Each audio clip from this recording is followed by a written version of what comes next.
Annie, a 33-year-old woman, wants to share a real-life experience. She was the only girl among three siblings and married her current husband against her dad's approval due to concerns about living with in-laws and caring for her supposedly blind father-in-law. Despite her dad's objections, she moved from the West Coast to the East Coast to her husband's family home. Her dad didn't think highly of her mother-in-law or husband, but her mom encouraged her to follow her heart. Initially, her husband was kind, but over time, his kindness disappeared. The power dynamics in the house favored Annie's mother-in-law and husband over her supposedly blind father-in-law. He was diagnosed as blind a few years ago and mostly stayed home. Initially, there were caregivers, but after Annie got married, her mother-in-law and husband dismissed them without consulting anyone, citing expense as the reason. Annie insisted on retaining at least one male caregiver that her father-in-law was familiar with. She argued that her husband, being a man, should assist with bathing and personal care.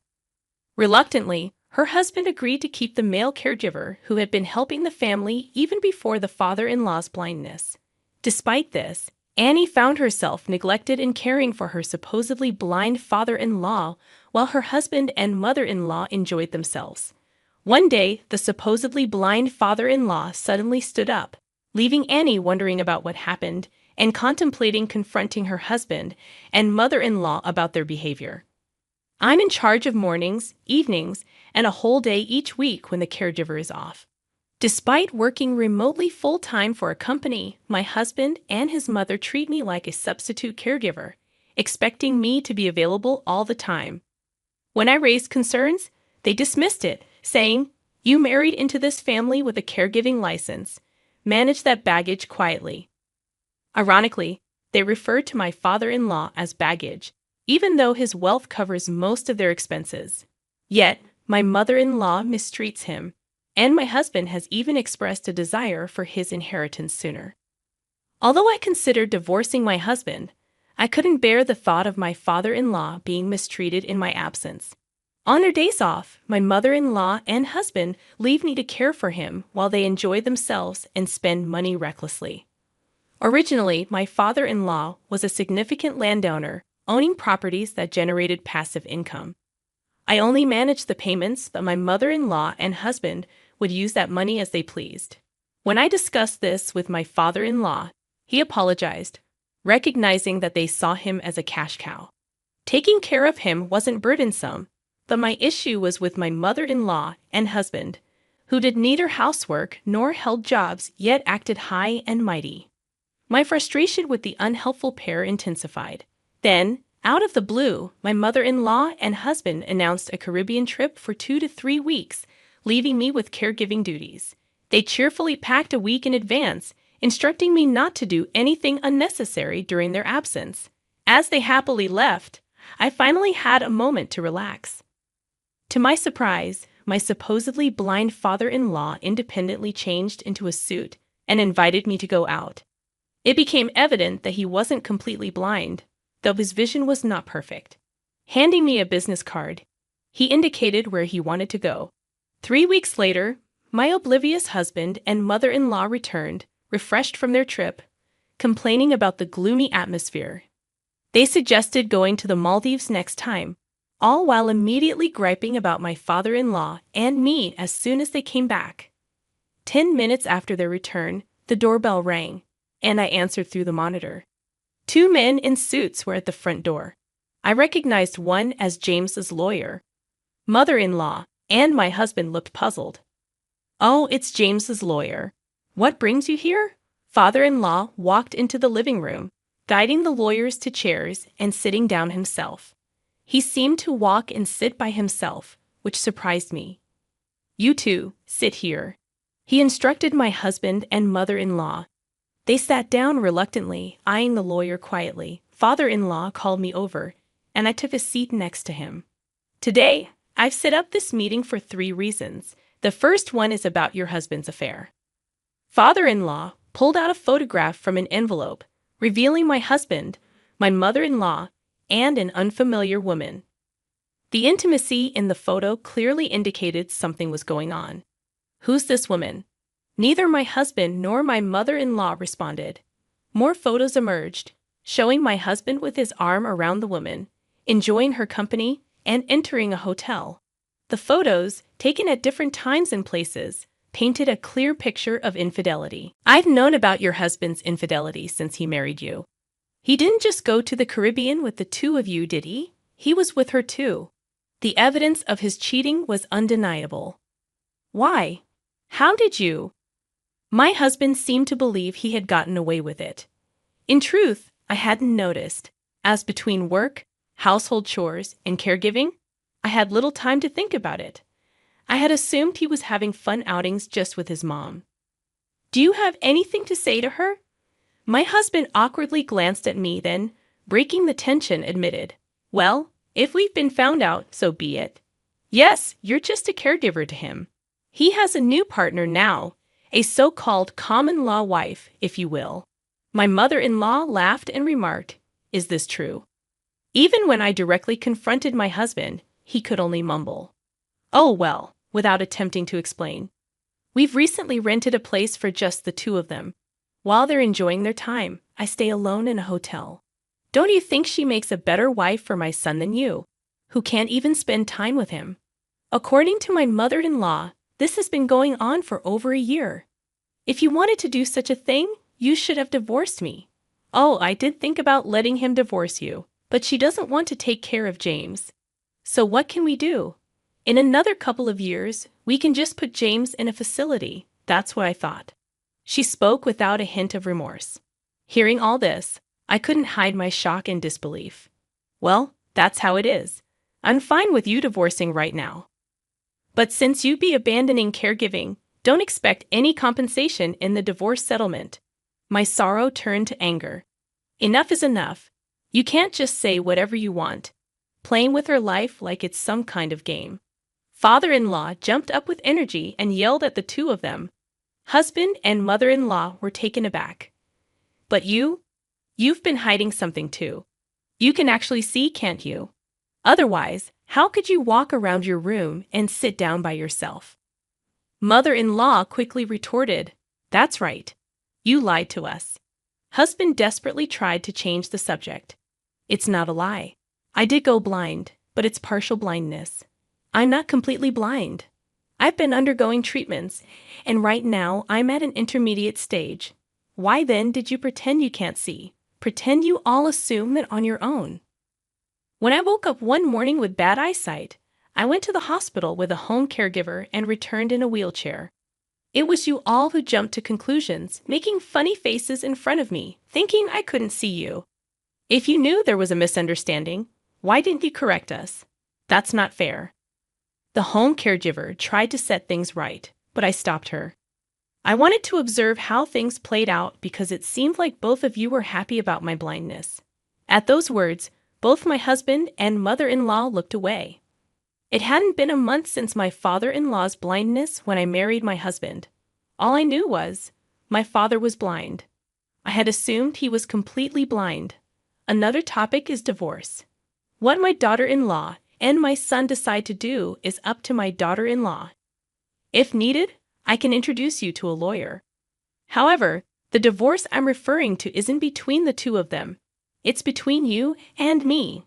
Father-in-law directed his gaze straight at mother-in-law while discussing the idea of divorce. Divorce? Who even thinks about that? If we're going there, let's address the last issue. I want my money back. It turned out that father-in-law had been providing mother-in-law with a monthly living allowance.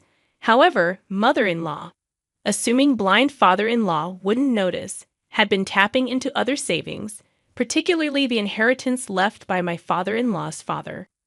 You always had a penchant for lavish spending.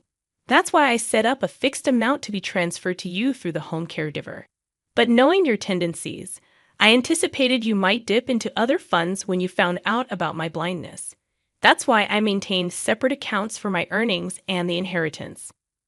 A year later, upon checking with the bank, it was revealed that around $60,000 had been spent in just that year.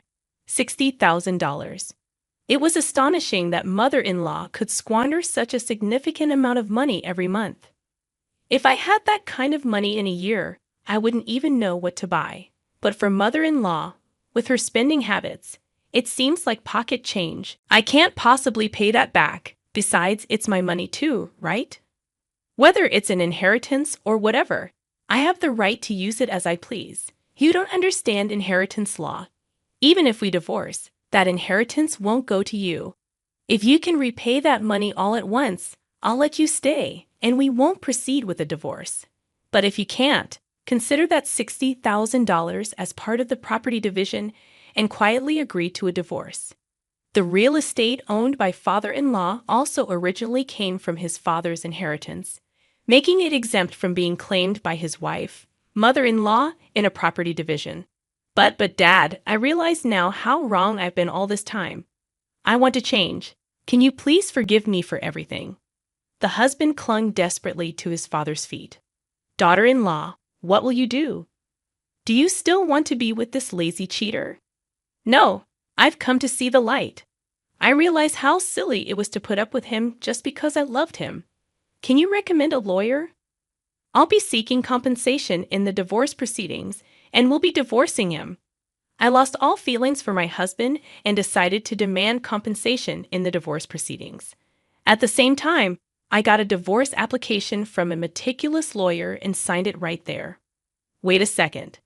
I don't have the money to pay any compensation. You can start a part-time job or whatever and pay it back. I'll let you stay in this house for a while because of our son, daughter-in-law. Not because he's my son, but to keep an eye on him. My husband, tears in his eyes, apologized to me and signed the divorce application and the compensation agreement. Also, I want to give you a portion of my assets as a token of my gratitude and apology. I'd rather give it to you than to my son. He handed me a copy of his will. Wait, what is this? The original's with the lawyer. I can't give it to you now. When I pass away, the lawyer will contact you at that time. I want you to accept my assets. The will stated that a portion of his property and bank deposits would be inherited by me. I can't accept this. I'd only been with them for just over a year. I haven't done anything special to deserve this from father-in-law.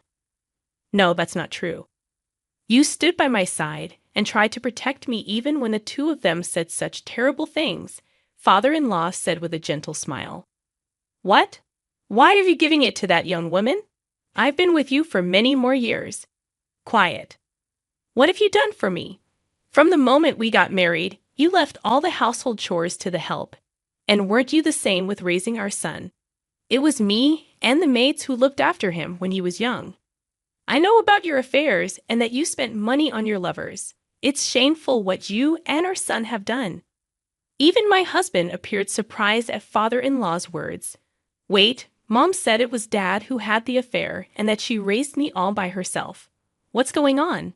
Mother-in-law looked nervous, her eyes darting around. Do you believe James over me? It was evident to everyone that mother-in-law was lying. While my husband was taken aback, this dispute unfolded between father-in-law and mother-in-law. The truth that my husband had an affair was undeniable, and there was little sympathy for him given his own transgressions. The conversation neared its conclusion.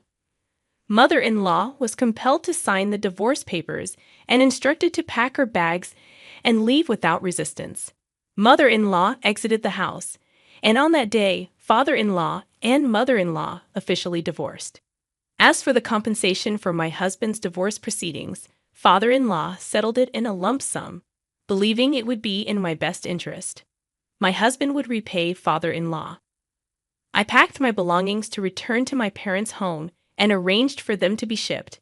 In the spacious house, thanks to father-in-law, my husband resided on the second floor, confined to specific areas to avoid crossing paths with me. I managed to steer clear of them for an entire month. With everything settled, on the moving day, the intercom rang, and to my surprise, my parents appeared on the screen. As I opened the front door, my father was already shedding tears, and my mother greeted me with a smile. It turned out that father-in-law had generously covered the travel expenses and made all the arrangements. Even though I had only informed my parents of my decision to get a divorce, they were well aware of the challenging year I had endured.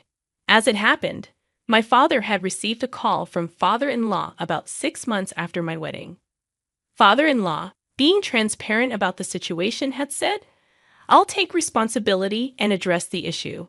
I'd appreciate it if you could wait a little longer before coming to get her." Having heard the full story from mother-in-law to husband to father-in-law, my father realized that simply instructing me to return wouldn't be convincing. Accepting claims of infidelity about someone you love, especially without evidence or valid reasons, is challenging.